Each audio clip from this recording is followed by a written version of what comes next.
trend. It's also a personal statement about the band itself. Hey, Paul! Ah! Hi, my name is Kelly Isaac. Hi, my name is Ambria. Hi, my name is Karina, and today we're going to be analyzing the film American Psycho. Production companies are Edward R. Pressman, Muse Productions. Studio distributions are Lion Gates Films. Released January 21st, 2000 by Sundance and April 14th of 2000 by the US. The music for the film was chosen by John Cale. American Psycho was written by Bret Easton Ellis. Some of the stars featured in the film are Christian Bale, Jared Leto, William Dafoe, and Josh Lucas. The film was produced by Edward R. Pressman, Chris Hanley, and Christian Halsey. The cinematography was by Andrei Zakula, and the film was edited by Andrew Marcus.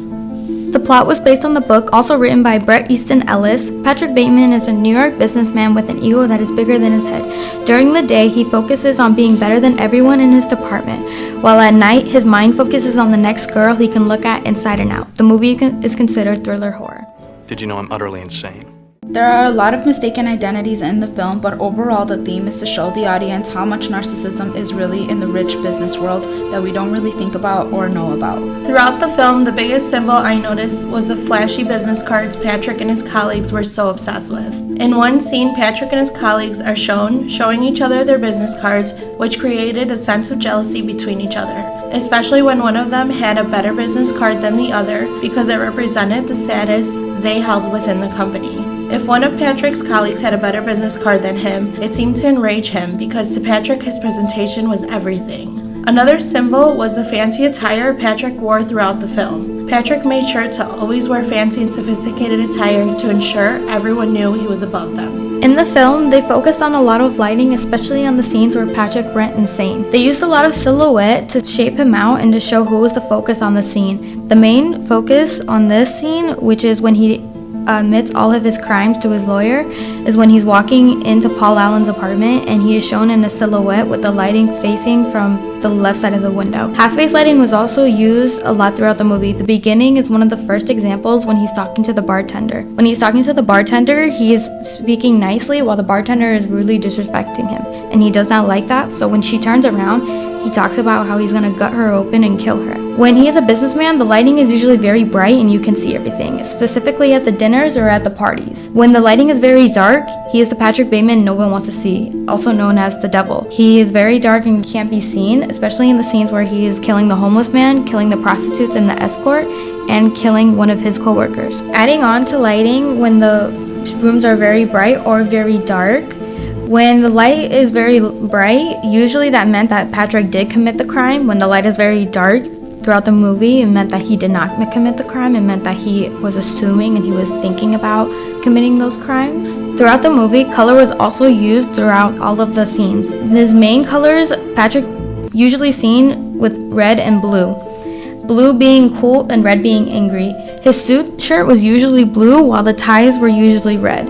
The red usually meant that he was very angry and very adamant. This was shown a lot of times, especially at dinner when somebody was proving him wrong. With the blue, he was usually seen cool and collective, especially when the detective is talking to him, because he has to be the normal person that everyone would expect him to be. And even at the second dinner scene with the detective, he is also seen wearing blue, trying to be calm and collective, trying to show him that he is a normal person, he would never do such a crime, and that Paul Allen is simply just missing, not murdered. I just want to have a meaningful relationship. Some of the cinematography seen in this film was when he was in his apartment describing himself. There was a lot of zoom-ins, zoom-outs of Patrick in his office to show the power that he has, close-ups when Patrick is being interviewed about Paul Allen by the detective the first time. The prostitute scene is shot from a long shot to show where he is picking her up at. Lewis shows Patrick his card, and there's a close-up of Patrick to show the anger in his face and the sweating of his face. There's also a close-up of Patrick when he's interviewed by the detective for the second time to show how much he's sweating. The zoom in of the head in the freezer, and the knife that he shows when Jean is in the house to show how crazy Patrick really is. The zoom up and close-ups of Patrick in the dark when he's calling his lawyer to confess to everything that he's done. In the end, the zoom-ins of Patrick's crazy drawings when Jean is looking at them to show really how crazy Patrick really was. The zoom-ins of Patrick's eyes at the end showing how serious, how mad, how pale he is, nothing compared to the beginning of how they expressed him to be perfect. The editing in the film is a lot of jump cuts where The camera focuses on Patrick's meds and how he is drinking the medication. There's fast cuts when Patrick takes Courtney to dinner, Patrick's apartment, to the restaurant where Patrick takes Courtney, and then to the office. There's 15 shots in the alley scene where Patrick kills the man, over 12 shots when Patrick kills Paul Allen, over 14 shots when Patrick is making the sex tape with the prostitute and the escort. Patrick has the camera on him 95% of the time in the sex tape scene. There's about 30 or more shots when Patrick is killing Christy, the prostitute. There's fast cuts when Patrick is running from the cops. And the last one that I got was the low camera shot of Jean when she's sitting in Patrick's desk. Throughout the film, there were many examples of voiceover narration, particularly in the scene where Patrick Bateman is heard describing his daily routine of how he prepares for the day. Although we can hear his voice, Patrick is not speaking. Instead, we can hear his inner thoughts as he describes step by step his daily regimen. Then moisturizer, then an anti-aging eye balm followed by a final moisturizing protective lotion. There were also a couple examples of the ambient sound technique. An example is seen in the scene where Patrick is dragging Paul's body out of his apartment and into a taxi. Although Patrick is speaking to a couple of people in this scene, the outside sounds of passing vehicles, bystanders, and honking horns are still heard over the conversation in the background. Also, in the scene where Patrick realizes that he has gone on a murderous rampage, we also can see an example of the ambient sound technique while Patrick is calling Jean from a phone booth to confess that he needs help. You can also hear footprints and cars passing behind him. You're gonna make it, Jean.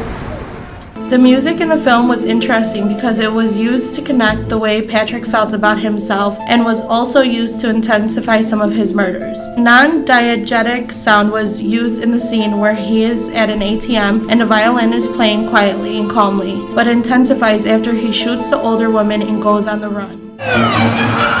Intensifies the scene and makes the scene more dramatic. The music keeps intensifying throughout the rest of his murders. In another scene, Patrick is heard listening to Whitney Houston's song Greatest Love of All, which we can relate to Patrick's personality of constantly trying to keep up with his identity.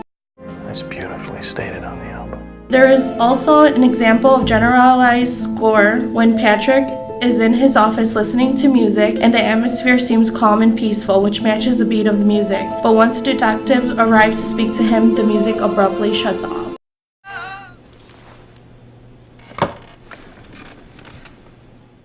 The acting throughout the movie was very, I guess you could say, controversial and had to have a lot of input through it. With Christian Bale, he played Patrick Bateman. He had to act like the sane man during the day and the insane man during that night. And a lot of time there were scenes where he had to do it in the same time frame. Another important appearance is Chloe Sevigny, who played the assistant. She had to be very calm and be very innocent, not knowing what Patrick's true self is. But when she looks at the book, she's shocked and she is disgusted at what she is seeing, especially when she is not known that she could have been one of the girls that he killed. And then Jared Leto, who played Paul Allen, he had very short scenes in the film, but with his scenes, he took him out and played the cocky businessman without being cocky at the same time. He was very smooth, but drunk at the same time. He had to act very confused as to what Patrick was saying, act like he did not hear any of Patrick's statements, including the statement where Patrick admits that he loves to dissect girls. Did you know I was utterly insane? Jared Leto had to totally dismiss anything he said. Reese Witherspoon played Patrick Bateman's girlfriend, and she also was a very short part of the film. She, the same way as Paul, had to act like she never heard any of his comments and had to pretend that Patrick was this normal man who was just rich, but also very weird and focused on being perfect. That's it for American Psycho. Thanks for listening and bye. This confession has meant nothing.